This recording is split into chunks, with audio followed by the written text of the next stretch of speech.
অনেকে সবাই এক্সাইটেড ঈদ নিয়ে, সবাই অনেক ছোট ছোট বাচ্চারা এটা কিনতেছে, ছোট ছোট জিনিস কিনতেছে, ভালো লাগতেছে, সুন্দর। জিনিসপত্রের এত দাম লাইক বুঝতেছি না, মানুষ অন্য অন্য দেশে দাম কমায়, আমাদের দেশে ঈদ হলে আরো দাম বাড়ায় দেয়। It's like crazy in here. টুকটাক দামাদামি করে বিক্রি করতাম, এখন ফিক্সড প্রাইজে চলে গেছে যে না, কাস্টমারও ত্যাক্ত হয়ে যেতেছে। তো এই জন্য আসলে কত এত।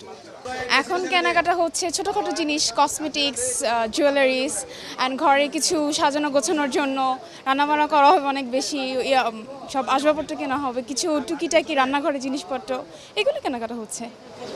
ঈদের এই মানে ঈদের আগের এই কেনাকাটার সময়টা কেমন যায়? অনেক ভালো লাগে, সবাইকে দেখতেছি অনেকে সবাই এক্সাইটেড ঈদ নিয়ে, সবাই অনেক ছোট ছোট বাচ্চারা এটা কিনতেছে, ছোট ছোট জিনিস কিনতেছে, ভালো লাগতেছে, সুন্দর। সব প্যারেন্টসের সাথে আসতেছে, আমি আমার বোনের সাথে আসছি, আম্মুর সাথে আসছি, ভালো লাগছে। জিনিসপত্রের এত দাম লাইক বুঝতেছি না, মানুষ অন্য অন্য দেশে দাম কমায়, আমাদের দেশে ঈদ হলে আরো দাম বাড়ায় দেয়। It's like crazy in here. তারপরেও বাধ্য হই, কিনতে তো হবেই, মজা তো থামবে না, তো আর কি এটাই।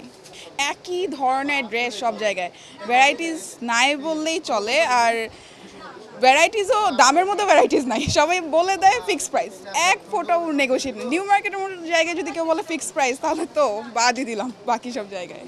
ফার্স্টের দিকে মোটামুটি যাই ছিল, আমরা টুকটাক দামাদামি করে বিক্রি করতাম, এখন ফিক্সড প্রাইজে চলে গেছে যে না, কাস্টমারও ত্যাক্ত হয়ে যেতেছে। তো এই জন্য আসলে কত এত, এভাবে বিক্রি চলতেছে, কাস্টমার খুবই কম।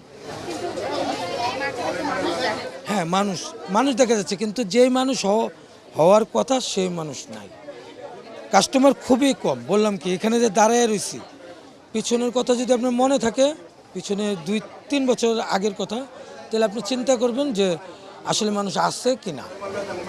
কেন মানে এটার কারণটা কি? অস্থিতিশীল দেশ তো এখনো পর্যন্ত ঠিকঠাক হয় না, এটা তো আপনিও জানেন, আমরাও জানি, এখনো চলতেছে। কিন্তু গত বছরের থেকে একটু ভালো আছি আমরা, এটা সত্য।